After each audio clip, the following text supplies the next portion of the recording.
So here's what to expect out of today's show and just the format moving forward.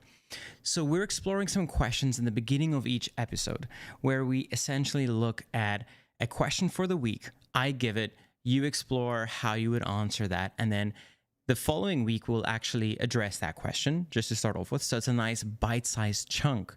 And then we move on to the actual main topic of the week.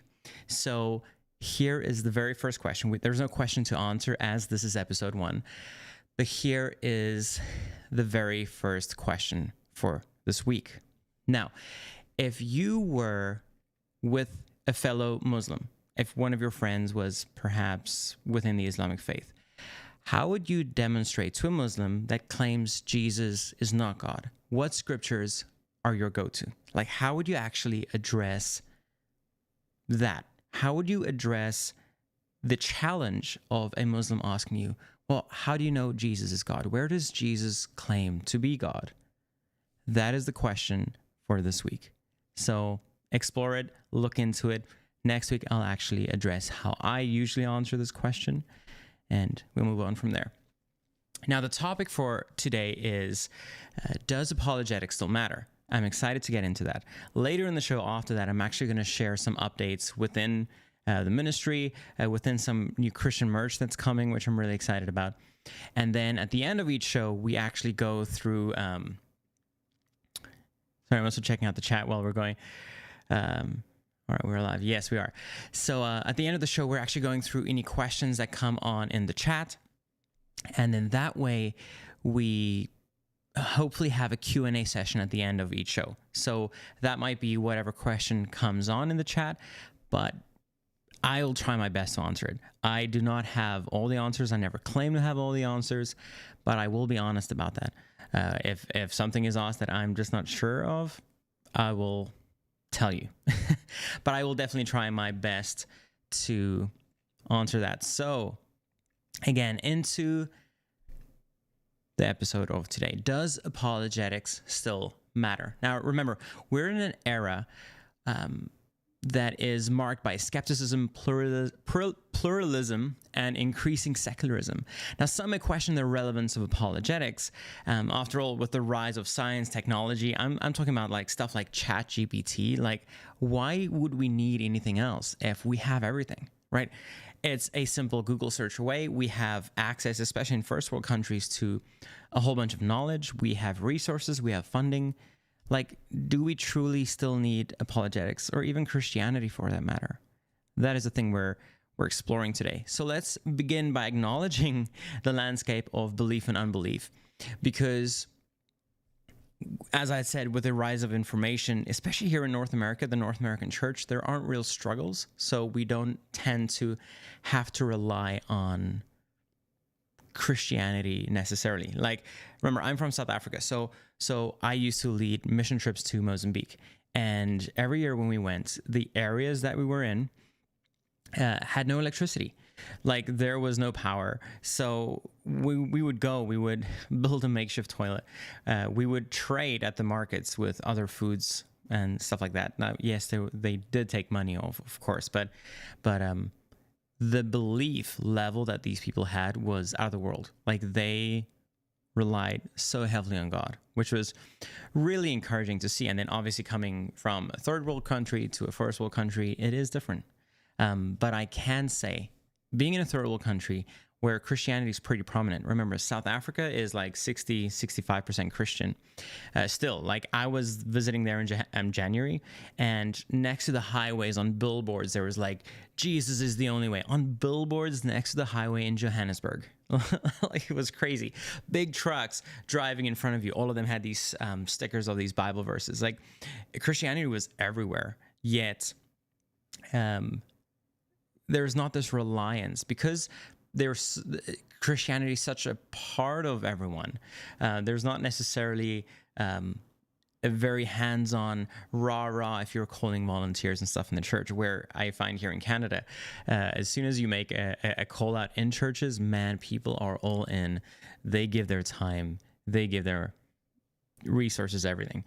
Now, when we go through today, I want to share with you a really interesting study of Barna. that they have shown here. And this will segue us into, does apologetics still matter? So let's just look at what is going on in our world right now, according to Barna at least. Now, here are some trends among non-Christians today.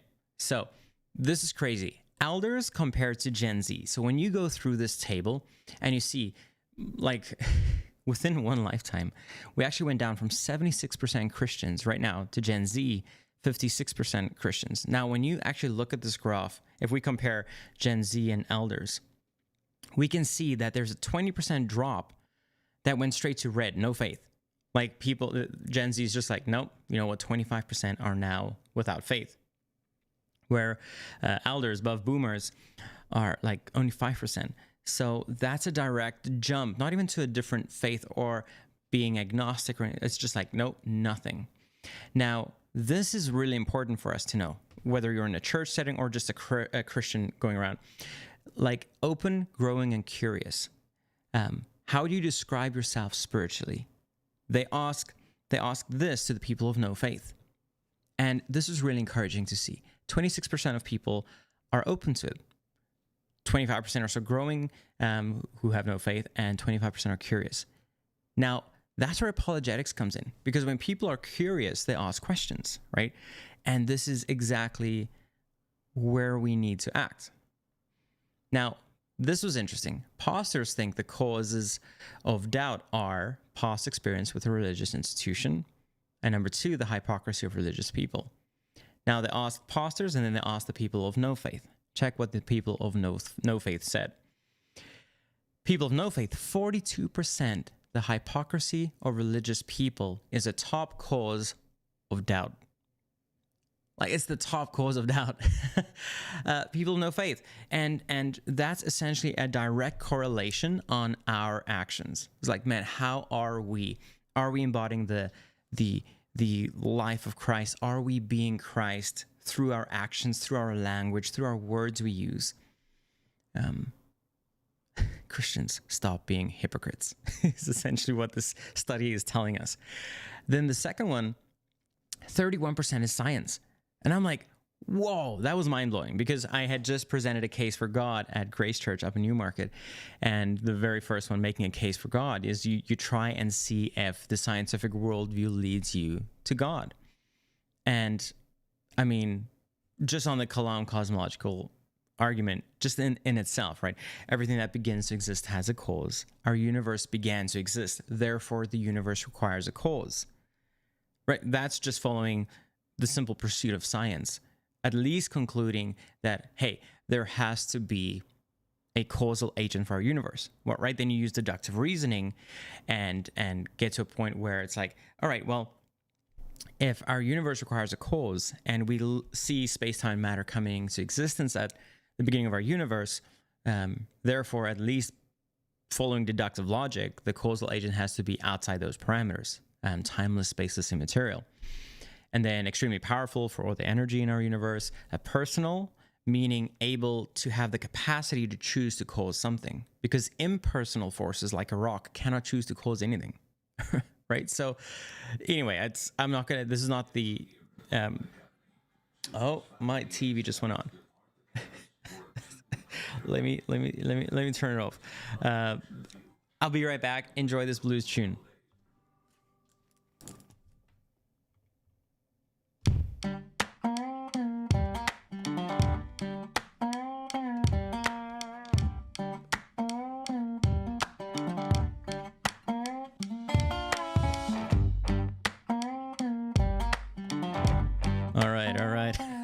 Oh boy. All right. This is bound to happen. So to give you a perspective, my studio is in our living room on this side of the room. So anyway, for some reason the TV just went on. Maybe my wife was like, Alexa, turn on the TV. And it came here. Anyway, let's carry on. 31%. 30% is human suffering. Now, this is the problem of evil, right? It's totally valid. It makes total sense. One religion can't have all the answers. All right. It begs the question, well, why?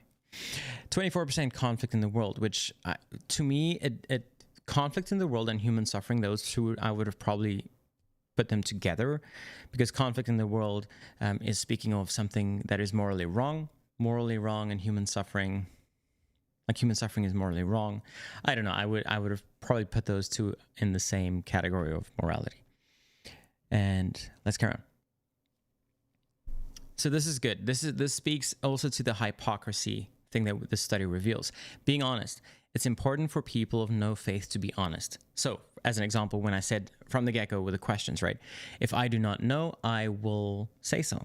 I will let you know. I'm sorry, I don't know, I'll get back to you, type of thing, right? Being open to new ideas, being knowledgeable, being curious, being correct. Nuns. This is a new thing. So this is important. What they're looking for: atheists, agnostics, and nuns. Nuns is a word for people with no faith, if you did not know that. It's new to me. Inner peace, 30%. Hope, truth, growth, and healing. Now, all these things was pretty interesting. They all speak to something of a moral sense of goodness. Inner peace. Well, why is inner peace good? Hope. Why is it good to be hopeful? Truth. Why does truth matter? Oh, well, there has to be an objective standard of truth that we measure all truth to, right? Otherwise, it's just subjective. And then my truth is true for me and your truth is true for you. And both cannot be true at the same time. So that is a contradiction. So truth matters. Growth. Well, I'm assuming that's self-growth. Why is growth important? Healing. Well, why is it good to be healed, right? All of these speak to a moral greater question. So 5 insights from this, and I mean, you could check it out there. 1 in 4 young people today are opting out of religion, which is really scary. Youth groups need to increase apologetics like crazy, because if 1 in 4 youth are leaving, that's really crazy and scary for the next generation of church. Among atheists, agnostics, and nuns, the most common ways they describe themselves spiritually are open, growing, and curious. This is great. Great news for us, because it means we can open dialogue and have good conversations. The hypocrisy of religious people, huge. Science, I want to challenge people on that. Human suffering, yeah, I get that. Are the top reasons why irreligious people doubt Christian beliefs. Honesty is the most important trait that non-Christians value in themselves and in others. Atheists, agnostics, and nuns admit they are looking for inner peace and hope. Now, I love Barna. If you've ever checked them out, they have good studies, all things religion, all things religious, Christianity. I mean, especially that's Christian stuff, but really good, really worth subscribing. So I pay for the subscription every year, and it gives you great insights. So thankful for the 2 questions. I'll definitely try and get to them at the end of the show. But let's move on. So as we were saying, one of the primary reasons apologetics still matters is because it provides the ability it provides intellectual credibility to Christians. In an age where faith is often portrayed as irrational or outdated, apologetics offers reasoned responses to the toughest questions and objections raised against the Christian worldview. Now, again, when science matters, well, here's a great thing. The case for God is scientific and philosophical, right? Look at the cosmological argument, the teleological argument, the ontological argument. I mean, even looking at Christ, right? The historical case for Jesus Christ is really, really strong. I mean, Jesus is the most documented ancient historical character of everyone. Homer is second with 1,800 manuscripts. Like, Jesus is first with over 25,000 manuscripts. Like, if you discredit Jesus' existence historically, you'd be discrediting every single person of ancient history, right? That's how important the historicity of Jesus is. Really worth looking into. This is one thing we'll talk on our channel soon, is the historical case for Jesus live, and then the case for the resurrection. Right? It's deductive, beginning from a perspective of a theistic worldview. Now, that's really important.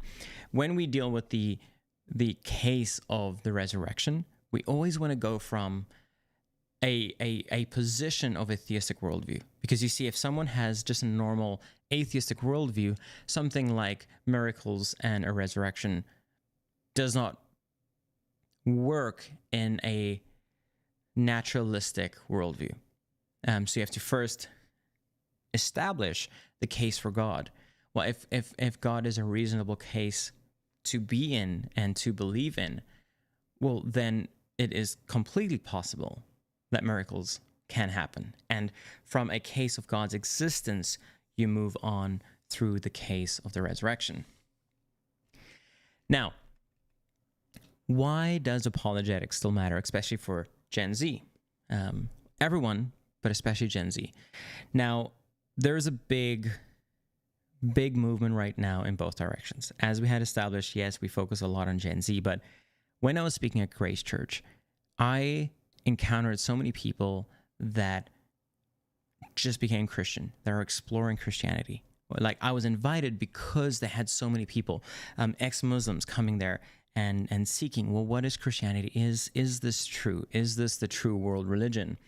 People who were atheists, turned agnostic, then became Christian. People new in the faith, and people making the final jump. Apologetics is crucial because when someone does not see the Bible as an authoritative source, you can't use it. Right? Now, here's what I mean by that. You can't say, well, Jesus was real because the Bible says so. Because then Spider-Man was real because the comic book says so. You see where I'm going? Right? It's when someone does not see the Bible as an authoritative source like we do, then you have to turn to God's natural revelation. Well, does the scientific worldview lead to God and God's existence? Does the historicity of Jesus make sense? Does Jesus exist if we never open the Bible?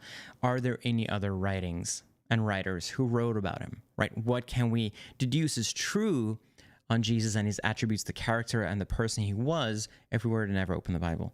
You see, because when we start making an argument from that way, we can actually prove that, no, well, the Bible is actually an authoritative source when you hold it to the same standard as any other ancient historical source, right? What gives the lives of Caesars credibility, right? Well, it's external truths that also support what the lives of Caesars says, right? When we look at the case for Tiberius Caesar, well, how do we know he existed? How do we know what Tacitus wrote about him is true, right? If people discredit the Bible because, well, no, you can't do that because it's circular reasoning, you can't use the Bible. Well, historically speaking, what gives the Bible authority? Just as a book of history, at least, right? Is there any outside sources of truth that support it? Because if there are, and outside writings also support key things within the biblical scriptures, well, then it becomes a authoritative historical book, at least to the degree where you hold other books to the same standard, because we want to be consistent in our thinking. Now, apologetics is great for new people exploring Christianity, but the other thing is we live in a world right now where so many more people are challenging Christians. So many more people are verbalizing and voicing their questions, their doubts. And a lot of Christians don't know how to answer that. And that's okay. Again, be honest about it. If you do not know, say, hey, you know what? I don't know, but I'd love to get back to you on that. Is that okay? Because being honest in that way diffuses the situation. As long as you just get back to the person, like just get back to them and say, hey, here's what I found on the question that you asked me. Because it strengthens, apologetics strengthens the faith of the believer as well. You know, we all grapple with stuff, challenges. We're all seeking answers that, you know, we just don't know yet. And apologetics fills a big gap. And I think it's about time apologetics takes a forefront position in a lot of churches. Like one of the things after speaking at Grace for the 2 weeks was that some of the parents came to me and said, hey, where can I send my kid to learn this stuff? Like, where can I send my kid? Is there like a class? I don't want to do an online course. I want to do an in-person class. Where can I send my children to learn more about this stuff so that they can have good and fruitful conversations with their friends? And I was like, man, there's conferences. I mean, Apologetics Canada does stuff here, at least in Canada. The reality conference that Tim Barnett and Stan Teresen and them do, it's good. It's like each conference, they just had one, was 2,600 teenagers, right? And it's a conference purely on apologetics, which, I mean, I just saw the photos. It looked really good. And so depending on where you are, there might be resources. But when he asked me that question, I truly felt like, man, I wish there was something close by that I could refer him to. So I was like, hey, I totally sit down with your child or children and, teach them. Go out for a coffee or something and empower them. Now, as we navigate the complexities of belief and unbelief in our world today, let's embrace apologetics as a means of loving God with our minds, loving our neighbors by engaging thoughtfully and winsomely with their questions and concerns. Remember, if you don't know, be authentic. No one needs more hypocritical Christians. Apologetics is more important now than ever before. That was the first talk. All right. Let's move on to some announcements. So, as you can see probably right now, we have the Jesus King hats, right? Tim Barnett, he wears these all the time. You'll see with his stuff. I give him one of each. I give him this. I give him the crown hat of the Yahweh hat, the God is greater than your highs and lows hat. And, these are premium hats. They're felt hats. Really loving them. All of this stock is almost sold out, so I actually ordered new ones, and this is the announcement. I tried this one out. This is a sample order with like a leather, hey, Jesus is King on the side. Still felt, but a trucker cap, not a snapback. I'm changing a couple things on this. I'm getting the black actually to be felt. The big crown, like this crown, is actually going to be on this. I'm not going with a leather patch. I didn't like how it turned out. I'm going to do the big crown, black felt with the brown felt like it is here, branding on the inside, stuff like that. And then I'm doing an all black version as well. So that's probably going to be here in the next 35 days with new stock. We're updating a couple stuff at the back. It's going to be a nice red label here. It says Jesus, because merchandise just helps the ministry go, right? That's one thing I'm really excited about. So as merchandise keeps growing, as people keep wearing them, they start up conversations. Today, I was in Canadian Tire. I remember this. I bought a battery charger for my car, and the lady, I saw she was wearing a cross necklace, older lady, and I just heard her say, "Oh, that's such a nice hat. So glad you're wearing it." And I mean, by her necklace, I knew she was a Christian, but I've got it a couple of times, right, where people compliment the hat. I had this other guy at McDonald's say like, "Dude, love your hat." And I was like, "Dude, you want one?" I had a couple in my trunk, and I just gave him one. I met this one guy at a McDonald's in Scarborough, and the God is greater than your highs and lows. No, can't really see it here. Like this hat here, the God is greater than your highs and lows. He had a tattoo on his arm of this. And I asked him, "Dude, you're Christian?" And he's like, "No, I'm not religious, but my buddy was telling me the story behind the tattoo, and I just loved it." And I was like, "Do you want a hat?" And because he already had the tattoo, I figured he could always go to my website, right? Maybe that brings him to a article. Maybe that brings him to a place where he can read up more about Christianity. I took a chance. I gave him a hat. Never heard from him again. But great guy, cool guy. So there were 2 questions. Let me see if I can answer them. Come on, the Raven. Thanks so much for being the prime viewer on my very first episode live. So that's a question. Why do you think most churches are resistant to apologetics and Christian education in general? Yeah, good question. I think from experience from the churches that I've been to, even my own church that I work at full time, I'm the worship director there. So I'm not an apologetics guy there, even though I try and move it into all the areas I can. I think churches are still viewing it as a weekend event once a year. Honestly, I think churches are like, you know what, that's not our main focus. We want to give more Bible literacy to our followers, deepen their theological training. And I get that. Yes, that is important. But I'm just not sure. I'm not sure why churches aren't embracing it more. I think if churches go door to door, like we have a door to door ministry, and they have a set structure to follow, like, hey, if someone wants to start debating, do this. If someone wants to start doing this, but the intention is, hey, can I just pray for you? Is there anything I can pray for you? So it's just going door to door and doing that. I think one of the gaps right now is, man, what if you find a Muslim apologist and he starts going at you and saying, hey, well, how do you know Jesus is God? Which is our question for this week. And the person is not equipped. And he, like, if Muslims start following the Dawah script, the Christian is really going to feel out of depth, because we are not trained as Muslims are trained, right? Muslims literally have a script that they can go through and follow to try and, I don't want to use the word trick Christians, but really back Christians into a corner. And our faith, we have nothing like that we go through or that we are in, or, so I think churches, I'm just not sure. I think they see apologetics as a weekend side hustle. They bring in a preacher or a speaker maybe once every 2, 3, 4 years, unfortunately. And if anything, I think our youth directors need to jump on this ASAP. So that's that. Christian education in general. Yeah, that's an interesting one, because I think through time, I think most churches have had Christian education.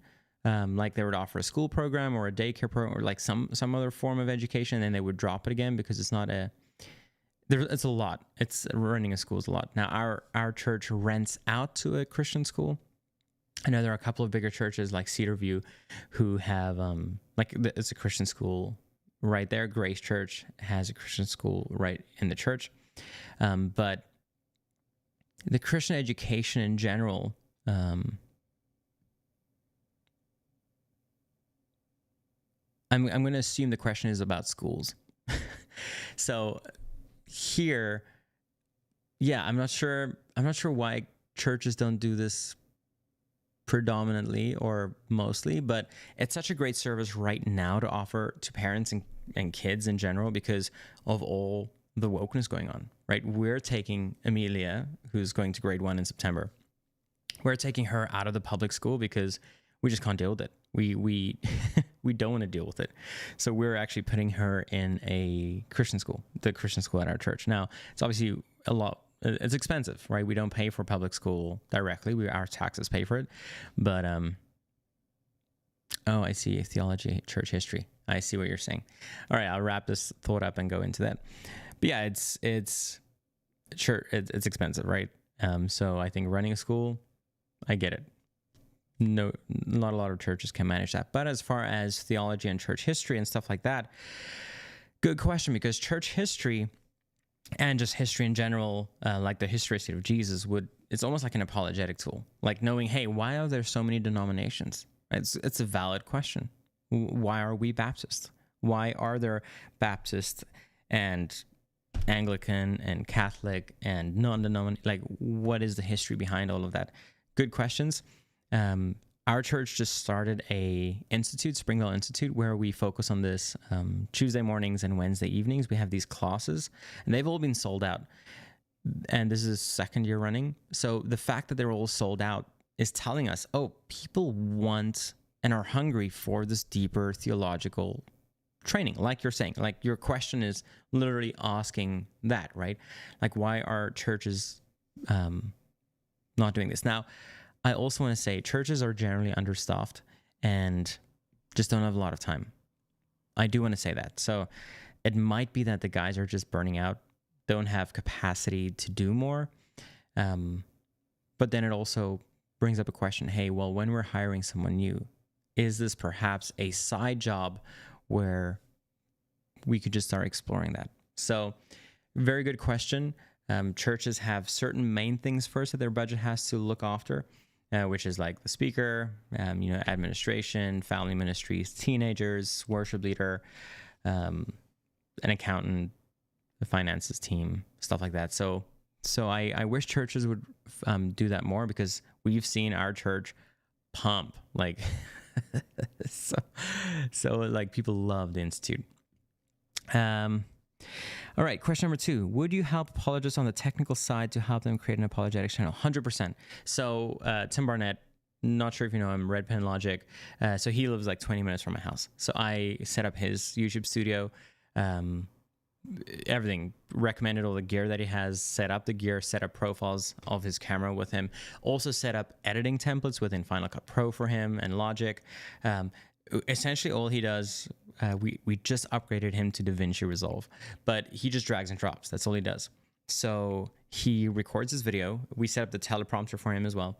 He records his video and he takes it, just dumps it in DaVinci, drags the look preset, like the LUT over it to make it look good, the audio preset to make it like pump like it's mastered audio live, right? And then he also uses the same setup. He uses the ATEM Mini that I also use, that makes your camera essentially act as a webcam, but I'm using a cinema camera. So yeah, let me know. You can send me an email, info@ashvanderwalt.com. And then we could chat, if you're close, we could get together and do that. If you're far, we could just do like a Zoom session and chat through gear. What's the best stuff to do, set up, all that type of, I can share my whole live streaming setup with you, but then also tips and tricks for like double dipping on content all the time and getting it out there. So yeah, I would love to do that. I help churches as well. A lot of churches in the region here. I do lighting and sound installations, help them with the live stream mixing. So, oh, Waterloo. All right, sweet. Yeah, man, let's do a session. I'll fly out, and then once we're done, we'll do a interview thing. I'm like, hey, tell me about your YouTube studio that we just set up. We're gonna do one of these videos with Tim as well, and because it's one of the passions I have. Is I went to school before I did the whole theological thing. I went to school for audio post-production, specialized in audio post and live sound, but love this stuff. So all right, how does one get in contact? Oh, that's your third question. Yeah, well, I just answered it. Yeah, so I'm gonna go in the chat right now, and I'll just put my email address right there. It's info@ashvanderwalt.com. All right. Yeah. Love to get together. So, that's good. Yeah, man. It's I'd love to get together. So email me, reach out if you're listening to this episode at a later stage and you want to get started in apologetics. Like, we need as many people as possible, and the device in your pocket can help you share truth. So, all of that being said, my name is Ashley. Thank you for joining. Remember to answer the question. Next week, we'll go through that and pose a new question for you for the week. Have a good one.